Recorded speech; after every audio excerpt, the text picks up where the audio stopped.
येशू, hallelujah hallelujah.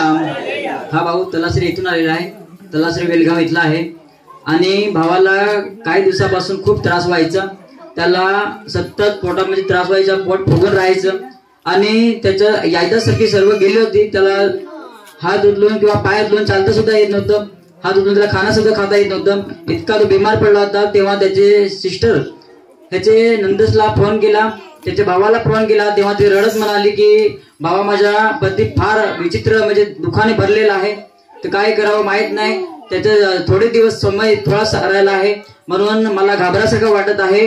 म्हणून त्याच्या भावाने आणि भावाची जी पत्नी आहे रोशना सिस्टर, या सिस्टर दोघांनी पण या भावावर प्रार्थना केली, तेव्हा हळूहळू देवाने स्पर्श केला आणि ते प्रार्थनाद्वारे परिपूर्ण बरा झाला। तसंच एक आठवडा हिच्या घरामध्ये त्याला घेऊन आले, तेव्हा दोघांनी पण सर्व घर परिवार मिळून याच्यावरची प्रार्थना करण्यात आली, तेव्हा प्रभूचा स्पर्श झाला आणि जे जेवण सुद्धा करता येत नव्हतं ते जेवण सुद्धा करायला लागला, तसं चालत सुद्धा चालायला सुद्धा लागला, स्पष्टपणे परिपूर्ण शुद्ध झाला, बरा झाला। म्हणून हे भाऊ बहीण जिवंत देवाचे आभार मानतात, सर्वजण जोरदार त्याला जिवंत देवाचे आभार मानायचे।